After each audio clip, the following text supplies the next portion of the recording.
Hey, Jade. What? I think I see someone. Who? There? Yeah. There? Yeah. Oh right there. Get him! Get him! Come join the video with you. And me? Let's go. Woo! Okay. You ready, Jade? We have to be. Even though we're not. Well, I'm not. I never am. I think I've said that like every single time you've asked me. It's because I ask you at the worst moment, sorry. That's true.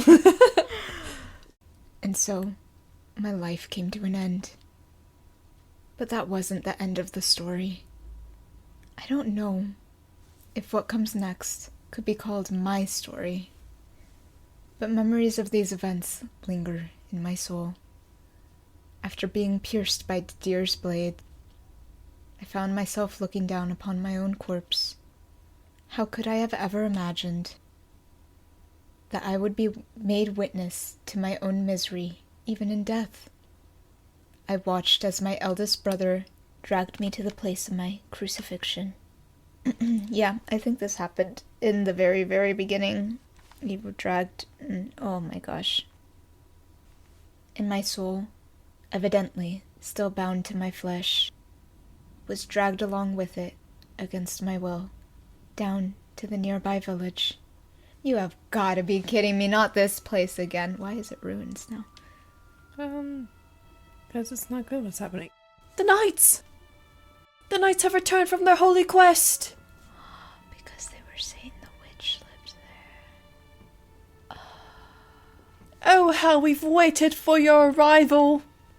How glorious it is to see you! Waiting for us, there was a cluster of villagers. A large cross lay on the ground in the center of the square. Holding torches, they formed a crowd around the knights, several of them familiar faces. The men who had come to ransack the mansion were standing there, staring at my body in awe. Ew, Amity. Ew! No! Ow! Who was he? I don't remember. I don't even remember who was acting as him. Me? Was it you? No, because I was Giselle. I think it was Yeah, you. most likely it was me. I don't even remember what voice I gave him. Oh boy. Well, he's French and gross. Ah, the Lord's judgment has been delivered unto the witch of the cursed mansion by his holy servants. No longer shall we live in fear of the curse befalling us. Eternal peace is assured. We have assembled all the tools you need to execute your divine mission. A cross befitting of such a heinous sinner. The witch threatened to curse us, sullied our pure ears with its blasphemy. I had done no such thing. I hadn't cursed anyone.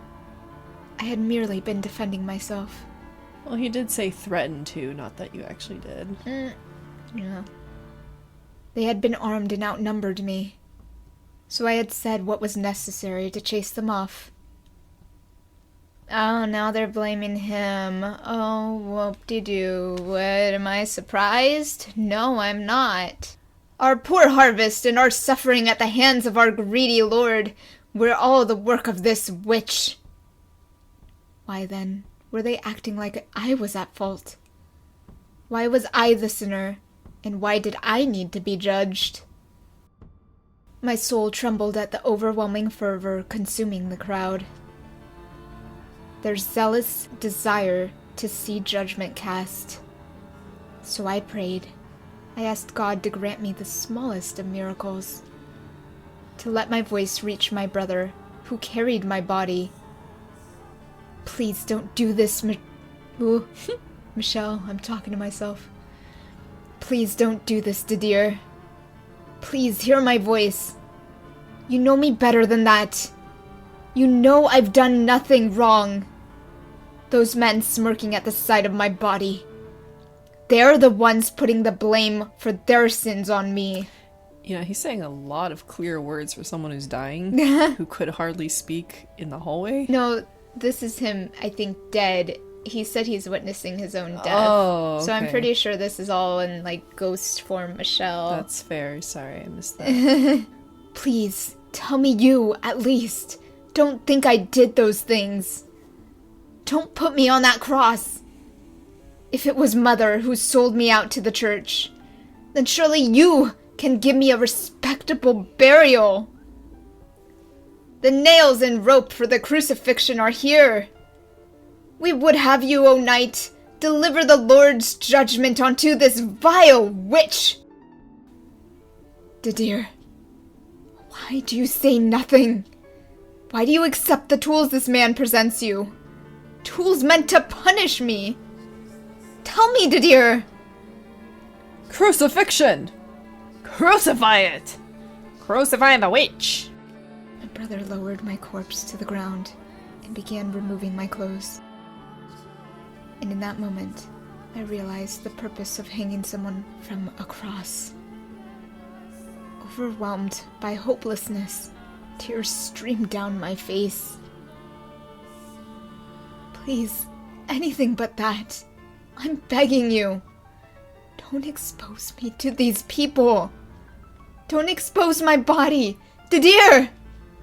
I'm begging you! Don't do it! But of course, my voice had no way of reaching him. And he proceeded to remove my clothing, piece by piece, until I was left fully nude. For a brief moment, an unpleasant silence spread through the crowd. The erratic crackling of their torches was the only sound that could be heard in the square. And then, with a mocking laugh, one man spoke. You wretched person. Ah, so there it is!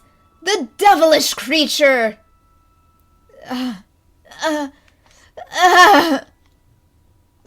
Don't look at me. Please, look away. Or just get it over with and burn me now. Burn my body, please. One simple thing was all I was missing. I had a frame like a man. I lacked breasts of a woman. My heart was male. I was in love with a woman. You sold your soul to the devil, and this is what you became. This frightful, reprehensible creature. To dare defile the sacred body God blessed you with. Was that what people really thought of me? Was there no way to make them understand?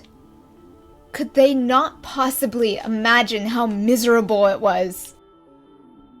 To live in a body that didn't fit the shape of your soul? Was there no way to get through to them, even the slightest bit? That all I wanted was to be what I felt I was? Was that really so heinous a crime? Please, Didier, stop this! Don't humiliate me any further. Please, just let me depart this world in peace. Carry my body away from this place. That's all I ask. And if you can't do that, then at least burn me instead. Didier! Didier. He then placed my body upon the cross, bound my arms together at the wrists with rope, and then drove a nail through my palms. I couldn't look away. I tried to close my eyes, but I couldn't. My vision remained perfectly clear despite the constant stream of tears. When he was finished attaching my body to the cross, he and several other knights lifted it off the ground, planting it in the center of the village square. The villagers showered the knights with their praise and gratitude, not for lack of trying. I was unable to get away from the cross. My soul was trapped there, along with my body. Didier didn't say a word the entire time. After a full day hanging there, grotesque, blackish splotches began appearing on my lower body. Everyone who saw it grimaced in disgust. The knights, Didier included, had long since taken their leave, leaving my soul behind curled up at the base of the cross. A constant stream of tears ran down my face. Despite all my prayers, I remained bound to that place, left to rot on the cross with my body. Passerby threw rocks or spat on me. Children laughed. A mother warned her daughter to always obey God's teachings. By 48 hours, black-feathered birds and maggots had appeared to devour my rotting flesh. I couldn't imagine any less pleasant a sight than my own body decaying in the sunlight, exposed for all to see. A group of children assembled in the square not far from the cross, and soon after, a competition began to see who could take down the evil witch. They gathered all the rocks they could to find... What the frick? Oh no. Girl. They gathered all the works. I'm going to bed. Okay. Good night, y'all. See you in this video. They gathered all the rocks they could to find and started throwing them at my corpse as hard as they could. The stones ripped through my decomposing... Why can I cannot?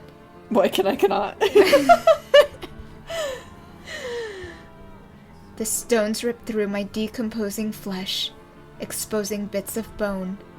Eventually, they settled on a winner, the one who had torn off the most flesh, and went on their way. And when they were gone, the birds flocked in to take their place. The third day and night came and went. And at the sunrise on the fourth day, I received a visitor. Watch your step, madame. It's not the frickin' mom, is it? The crucifix is this way. It's... I bet it's...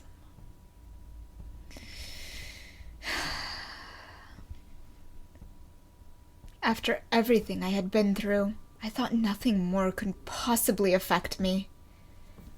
I had sunk as far down into the abyss as I could go. However, is it Amy? Oh, that'd be... Yes. Oh, you were right the first time. Mother.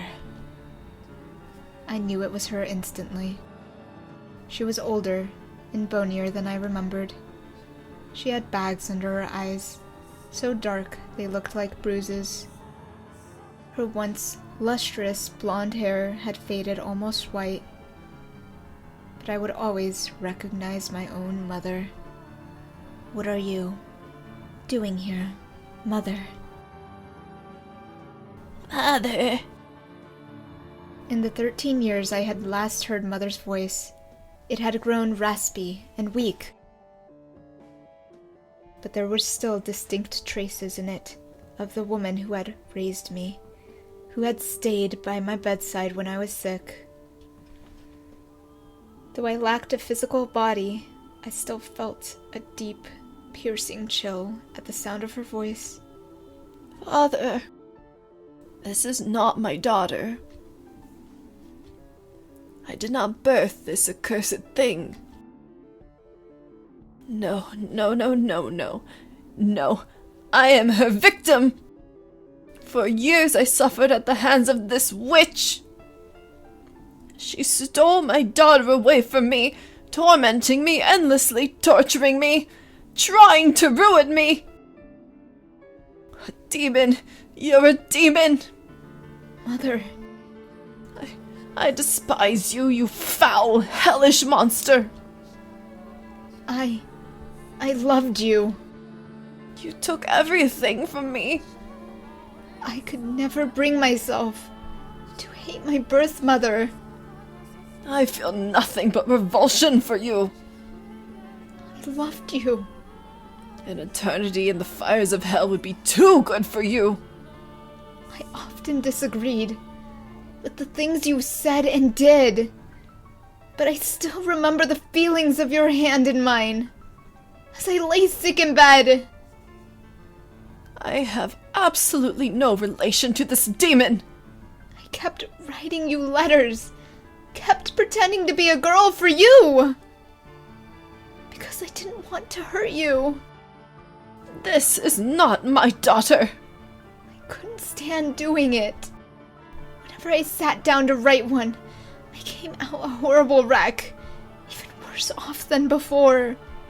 But even so, Send this monster straight to hell. I didn't want to break you, Mother. I didn't want to push you any further off the edge. Quickly, set me free from this accursed thing. But I suppose I still did end up breaking you. Please be at ease, madame. The Lord has heard your prayers. He wants you to cast the demon into the cleansing fires. He wants you to show him that, as you say, you have no relation to this unholy thrall. Gladly, gladly! I gladly send the vile creature to the deepest pits of hell with my own 2 hands!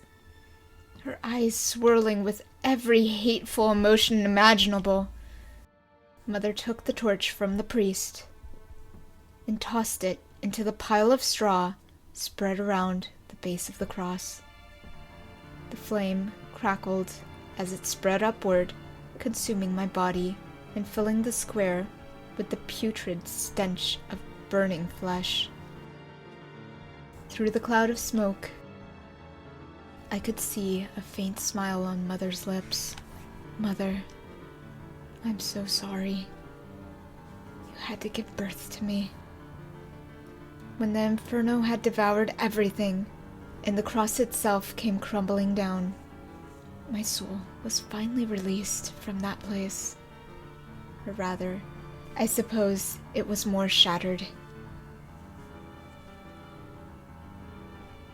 The things I saw, the things I was made to watch, were harrowing.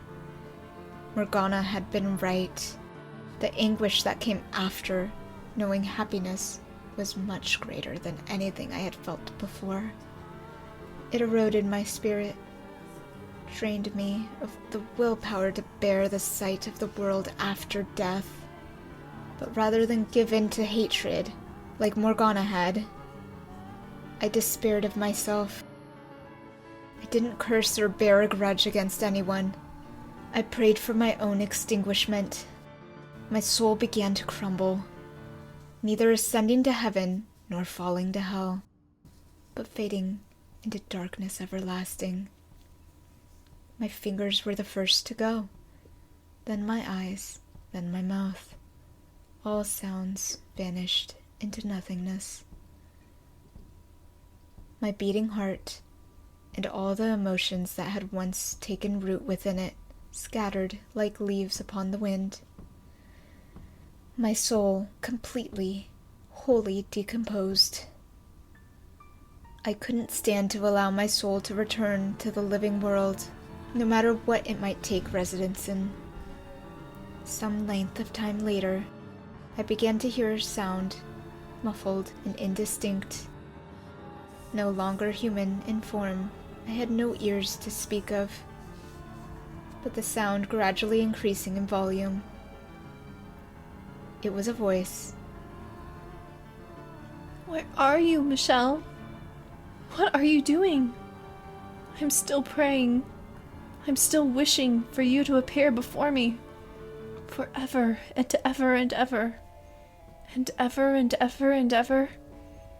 I've been praying for so long, I don't even know how long it's been. Before you left, you said you were going to pray too. You said you hoped we could meet again in another life. I'm not misremembering, am I? Michel, come back to me soon. As if drawn in by the sound of that voice, bit by bit, I began regaining some of what I had lost. But it took an incredibly long time. My body and soul had been ground to dust.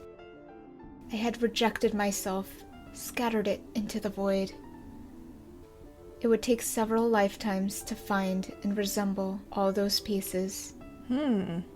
Michel, all I can remember about you is your name. Your glassy white skin, your fiery red eyes, and your snow-colored hair. Nothing else. Yeah. Oh, it's me. I was like, yeah, keep going. We kept Keep looking going. back at each other and at the What's wrong? screen. I had thought my mind, my body, my spirit, and my heart had all been eradicated. But every time I heard that voice, I thought, I must return. Well, thought is perhaps inaccurate. It was not so much a conscious idea as an instinctive force. The voice slowly buried the overwhelming pain I had suffered in both life and death. I began to search for the source of that quiet, constant whisper echoing. Oh, my brain was like itching. I was like, huh? Constant whisper echoing in the emptiness. Chasing after that tiny fleck of light, the one thing in the world that seemed to desire my presence. Michel, I am no longer the girl I once was. I've built a thick cocoon around myself. A cocoon I can't break free of. My own protective shell is devouring me. I'm waiting for you, Michel. Waiting for you inside my shell. Always waiting. Will you be able to recognize the person I've become? Please, Michel. Get me out of here. At long, long last, I found the ray of light I sought. And I had an absolute certainty that if I followed it, I would reach the source of the voice. I had to find them. I had to set them free. I desperately had to give back to them what they had given me. That sense of purpose is what set me back into motion. But the void was so expansive, so endlessly deep, that reaching the end of the trail of light was no easy task. Struggling to follow it to its source wore my barely held together soul thin, until it crumbled apart once more. Again and again, I lost myself. I can't account for much of my time chasing after that light. The gaps in my memory are large and frequent. Nevertheless, after countless cycles of breaking down and reassembling myself, after hundreds of years of wandering, I finally found my way back to that mansion.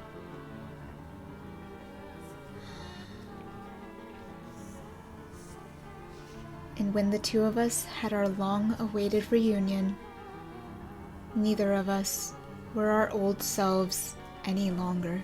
Do you think in the midst of him trying to rebuild himself, it kept coming out wrong for the other stories, or it's just a fill-in that Morgana made of some kind of reflection of him to mess with or give Giselle some kind of hope?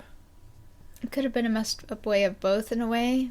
Like, I pointed out earlier in, like, I think the last video, I felt like each L was a part of him, or what he longed for. Mm-hmm. So, like, I feel like that was a part of him, but it wasn't the right, like, he only had one emotion, one thing about him, and he was trying to find all the pieces of his soul, kind of thing. Mm. You have any thoughts? I already said my thoughts. Okay. Like, him trying to piece himself back together, but it wasn't quite right. Mm-hmm. In my endeavor to return, I had worn my soul down to almost nothing. I was but a vague shadow, completely devoid of memories. And that was the beginning. We met each other anew, lost and broken, devoid of life.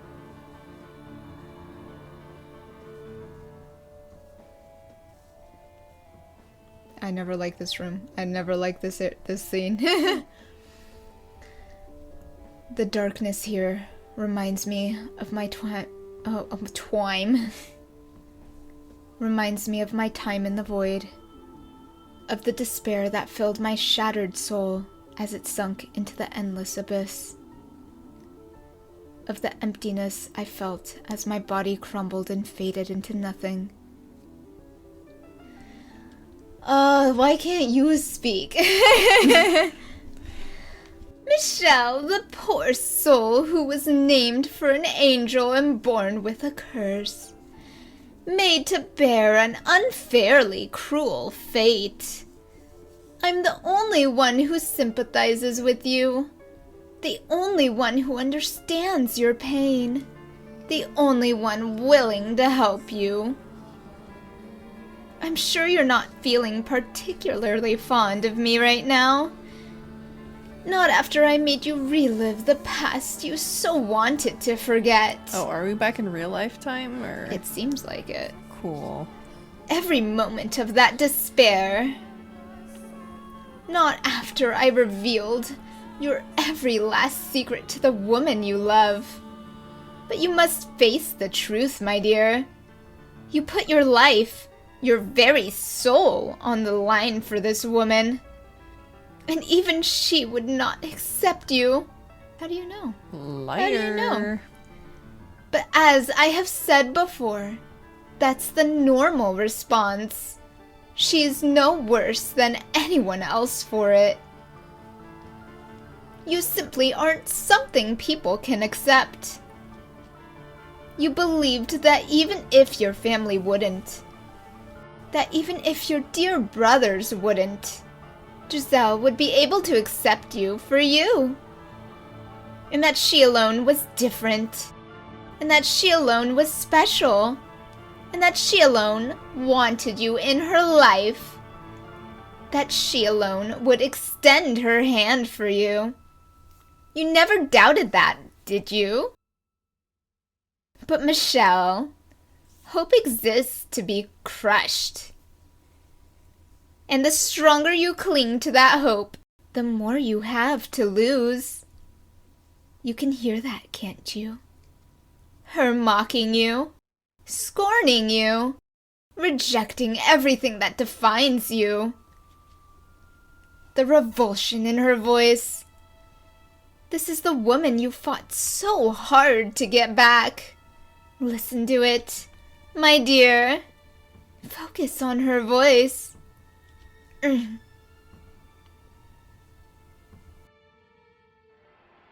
Disgusting, disgusting. I think that's a lie.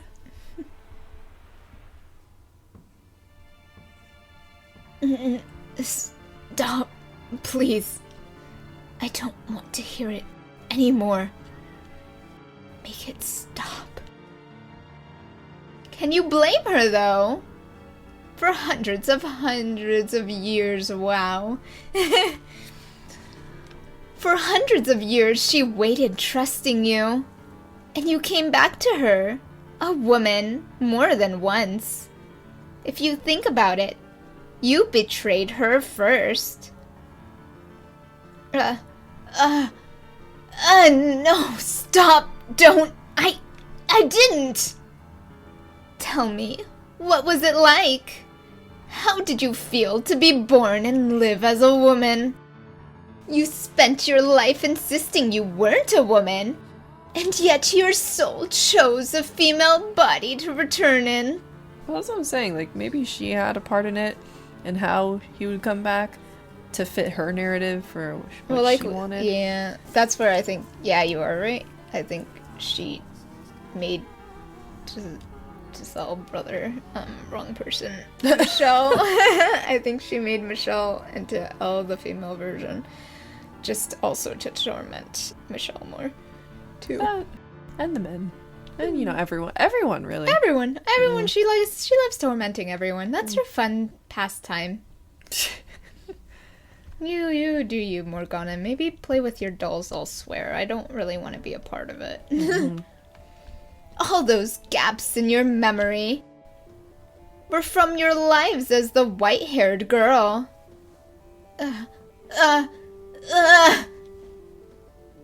First there was the kind, mild-mannered, flaxen-haired boy. You, a woman, and he, a man, were joined in love. And then there was the deranged man-beast. By exposing your female body to him, you were able to temporarily contain his madness. What the heck? Okay. And finally, there was the man obsessed with money and power. You were his wife, ever faithful, waiting patiently for him to remember his love. You put your faith in the wrong person's love. How can you expect her not to be disgusted? She was forced to watch again and again as the man she loved was reborn as a woman and had relations with other men. Would you like to know what you're doing right this moment, Michel? You're crying. Crying as you have done so many times before. Those tears, they wash away your dignity. Would you also like to know how you look right now, Michel? You've reverted to your final moments, both in your body and in heart. Take a look at yourself, my dear. Your body, incomplete, only partially male. The wounds, still fresh and raw. Pierced by your brother, whom you trusted completely, and the knights whose ranks you dreamed of joining. Even now, your blood still flows from those wounds. They will never heal. Not so long as you remain yourself.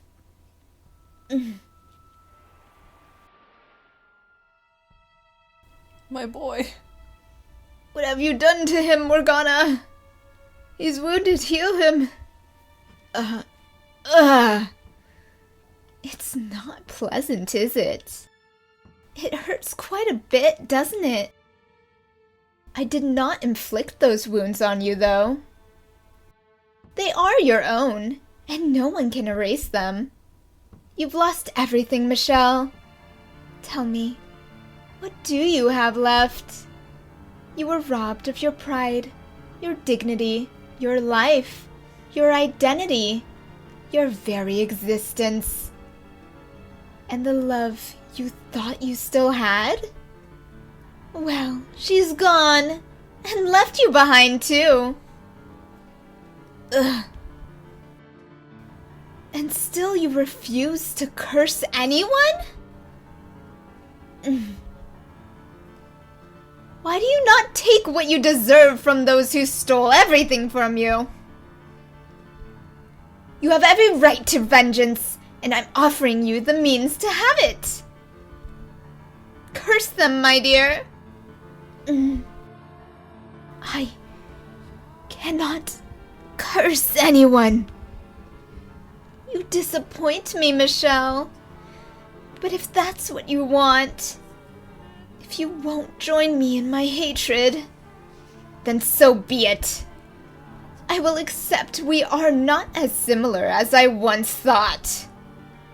As much as it pains me to do so, I will release you. I will even wish for your reconstruction into the body you desire. You shall descend into the mortal realm as a human man, never to set foot in this cursed mansion again. Imagine it. After waiting so long, you will finally be able to obtain the body you so desperately seek. To have a wife and create a happy family of your own. Wouldn't that be just lovely? I'll make that wish for you, my dear. You can have that life. All you have to do is walk out the door. Don't do it, Michel. It's that easy. Just let go.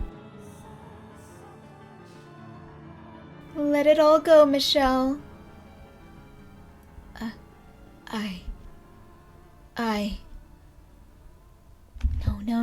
No. Why is there no other option? Don't. Whoa. What? Not. What if not?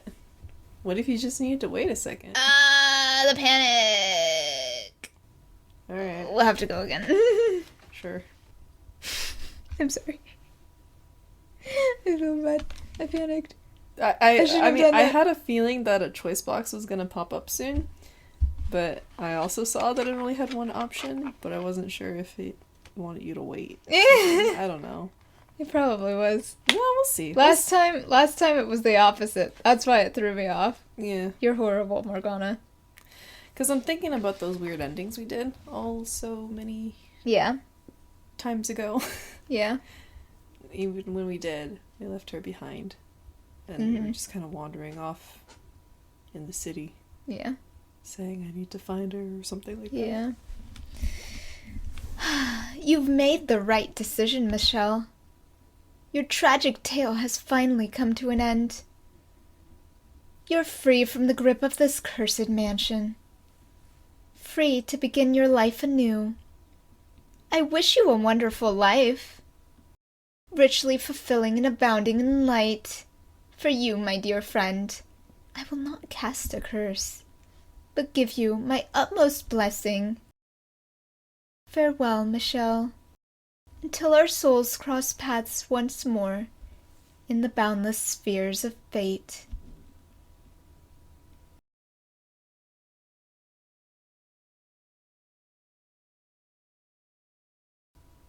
We're back in the city! No, I don't want to be here! Get me back in the mansion! Get, I'm walking here! Oh no, that's Paris. Sorry. Michel? Is something the matter, Michel? Huh? Oh! Whoa, hey, whoa, hold on, whoa, we're dating ourselves now. See, because that's what happened last time. Yeah. I've been trying to get your attention for some time. You were just staring off into the distance. Oh, sorry, I'm fine. What were you saying again? Are you sure you're okay? I was saying we need to settle on a destination for our trip next month. Anywhere you'd like is fine with me. That's always how it goes with you, isn't it? You are allowed to have an opinion of your own, you know. We'll end up going to Prague again if you let me pick. Prague is a nice place. There's nothing wrong with Prague. We can go see Mooch's stained glass window at St. Vitus Cathedral and visit the Petrine Gardens again. I don't know these places, people. I'm sorry. I went to Prague once, but apparently I know nothing. And maybe this time, we won't be late for the Walk of the Apostles at the clock tower. Alright, then we should start looking at hotels. It was a day just like any other. A layer of clouds drifting slowly across the sky. We sat across from one another at a cafe's outdoor table. Nothing particularly noteworthy ever happened. Our lives were quiet, unspectacular, but fulfilling. And yet, at the same time, I felt a sense of emptiness, like there was something irreplaceable missing. I can't seem to remember what it was, but I feel like something terrible happened to me. She was sitting there across from me. So I wanted to say something nice for her, something to make her smile. But for whatever reason, I couldn't get my mind off the cloudy sky. The last thing I wanted to do was make her worry, because her smile was so soft and subtle, meant the world to me. Her smile was always restrained, meek. Yet somewhere deep down in the depths of my memory slept images of a wide, beaming grin. I didn't know anyone who had that smile, though. Michel? I lifted my head from the sound of her voice, and a gentle breeze, like a baby's breath, brushed across my cheek. Rather, my lips. What? An emotion I couldn't find a name for, couldn't put into words, suddenly sprung up within me. Michel? Why are you crying? Crying? I am? Are you sure everything's okay? Yes, I'm fine. I think I just got something in my eye. Oh, alright. You had me startled there for a moment. I've never seen you cry before. Giselle. What is it, Michel? Never mind. The clouds are starting to thin out, so we should head home. I'm sure the cat's hungry too. They had ugly speckles at home. Why was she a white-haired girl? Never let go.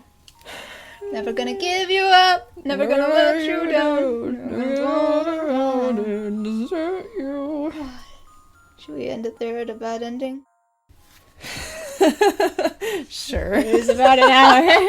And it's the hour that you wanted Well, to that's stop. game. That's game, guys. We will come back. What do you mean? That's the end of the show. And That was it. That's how the story ends. thank you guys for being a part of this. We finally finished Morgana. We finally finished the story. Yay! No, not yay. Yay! I'm sure there's a way to not let go. We'll figure it out next time. We'll probably just not respond, and that's probably the answer. Mm-hmm. I panicked and responded because last time I didn't respond fast enough. It was a bad ending. Yeah. They swip-swapped it on me. They did. They're horrible. That's alright. I mean, we read something new. Kind of. It kind of relates to the other bad ending. Yeah, the other bad endings in the past. Oh, well. Basically, if we ever leave the mansion without Giselle, it doesn't feel right. It ain't right. It's It ain't bad. the right ending. I want my BBG. We will come back and get her next time. Just not today. Next time. Hey, you! Yeah, you! Did you like the video? Maybe consider subscribing. We like your company. Okay! See you next video.